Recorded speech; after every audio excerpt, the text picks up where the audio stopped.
भी नहीं है, और जहाँ सुख की तरफ रास्ता नहीं जाता वहां हमने पूरा जीवन बिता दिया। बच्चे का जन्म होता है फिर क्या देखता है वो कि सुख चाहिए, जीव माता का दूध मिलता है, वो बच्चा शांत हो जाता है। फिर धीरे धीरे बड़ा होता है, कभी पेंसिल कलर होता है, कभी चॉकलेट कलर होता है, फिर धीरे धीरे बड़ा होता है। फिर अब हनुमान जी महाराज से प्रार्थना करेगा, प्रभु जी मुझे परीक्षा में पास कर देना, पास हो जाता है। फिर धीरे धीरे लगे, अब क्या था 19-20 साल की उम्र हो गई, हनुमान जी महाराज से कहेगा, हनुमान जी महाराज मैं नारियल फोड़ता, अब मेरी शादी लगता है कि शादी हो जाएगी तो मैं सुखी। अब भगवान जी उनकी प्रार्थना भी सुन लेते हैं, शादी भी हो जाती है। अब धीरे धीरे थोड़ा समय बीतता है, प्रभु जी से प्रार्थना करता है, कहेगा प्रभु जी अब तो संतान आ जाए तो संतान भी आ जाती है। थोड़ा समय और बीतता है, अब बोले संतान की भी शादी, अब संतान की भी शादी हो जाए और उनके भी बच्चे हो जाए, लेकिन हम जहाँ हैं वहीं रहे। हम कहीं आगे नहीं बढ़े। इसलिए तो बोले कहाँ सुख है कहा, तो शास्त्रों के अंदर ऐसा कहा गया है।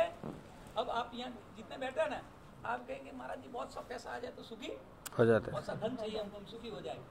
देखो यहाँ जितने बैठे हैं, यहाँ जितने भी बैठे हैं ना, सब के लिए पैसा जरूरी है। लेकिन कोई कहता कि नहीं पैसा ही सब कुछ है, तो पैसा सब कुछ नहीं है। अभी मैं आपको बताता हूँ, यहाँ जितने भी बैठे हैं, देखो किन के पास कैसा पैसा और कैसा सुखी है, मैं आपको बताता हूँ। हमारे बुजुर्ग बैठे हैं दादाजी, अभी इनके समय की बात करता हूँ। ये सुबह 5 बजे खेत के अंदर जाते होंगे, और 5 नहीं तो 6 बजे, वो समय अलग था। और फिर क्या करते थे, खेत के अंदर जाते थे और घाट छाछ करवा राम साथ में लेकर जाते थे, और बराबर दादी के साथ में आराम से आते थे परिवार, और बच्चे भी जो है बच्चों के साथ एकदम सुख समृद्धि के साथ जो भी है और काम मेहनत जो भी करते थे, वो प्रेम का अन्न था, वो वात्सल्य का अन्न था। फिर दोपहर का समय रहता था, बाजरी की रोटी कहे, कड़ी कहे, जो भी प्याज कहे, जो भी उनके साथ वो खाना खाते। शाम का 6 नहीं बजता था, अंधेरा नहीं होता, उससे पहले तो सब परिवार वाले खाना सब साथ में बैठ के जाते थे। कभी भी झगड़ा, प्रेम भाव, वात्सल्य सब साथ में बैठ के खाना खाते थे। अभी क्या हुआ, बोले थोड़ा ज्यादा पैसा चाहिए, हम यहाँ आगे।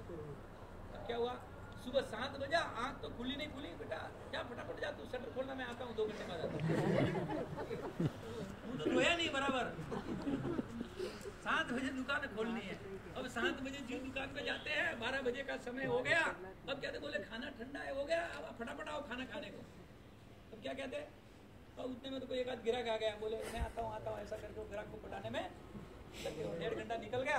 अब भूख तो लगी हुई है, अब क्या कहते हैं, उसमें भी क्या करते हैं, बोले अब इडली सांभर मंगाएंगे तो 100 रुपए की डिश आएगी। अरे ऐसा करो 10 रुपए का पार्ले जी खा लेते, पेट भर जाएगा। फिर उसके बाद में जब 10 बजे का समय होगा, अब घर पे राह देख रहे बच्चे, तो नींद आ गई बच्चे को 10 बजे तक। ये हमारा ये जीवन है, ये सुख है। और उससे ज्यादा पैसा है, वो क्या कहेगा, पत्नी को कहेगा अब मैं तो कहीं बाहर हूँ, ऐसा को होटल में खा के आऊंगा, और तुमको चाहिए तो ऐसा करना होटल से मंगा लेना, नहीं तो तुम भी होटल के अंदर खाने को चले जाना। कैसा पैसा, ऐसा जीवन है। तो बोले पैसों में भी पूर्ण रूप से सुख नहीं तो सुख है का। तो हम आप ऐसा कहते हैं, माताओं का विशेष, माता जी कहते हैं अरे बस सोना आ जाए तो सुखी। देखो ये बहुत सुनने जैसी बात है। जब तक रामचंद्र जी भगवान के सामने सीता माता ने सोने की चाहत नहीं रखी, तब तक सीता माता का जीवन पूर्ण रूप से सुखी जीवन था।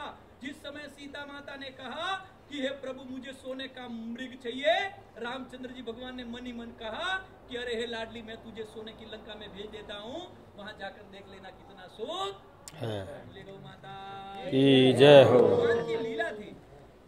देख लो आप रामचरितमानस ग्रंथ के अंदर, जब तक सोना नहीं मांगा तब तक तो सीता जी भले वो नंगे पैर उनके पीछे घूमते थे, लेकिन दुख नहीं, संकट नहीं आया था उनके जीवन में, दुख नहीं आया था। लेकिन जब कहा कि नहीं ये तो सोने का हिरण कैसा लगेगा, विचार करो, कल्पना करो, मायावी था वो। और जो उन्होंने मांगा तो भगवान ने कहा मैं तुम्हारी पूरी इच्छा कर देता हूँ ना। भगवान है वो तो उनकी लीला है। रावण के पास भी पूरी की पूरी सोने की लंका नगरी थी, लेकिन वो भी सुखी हो पाया।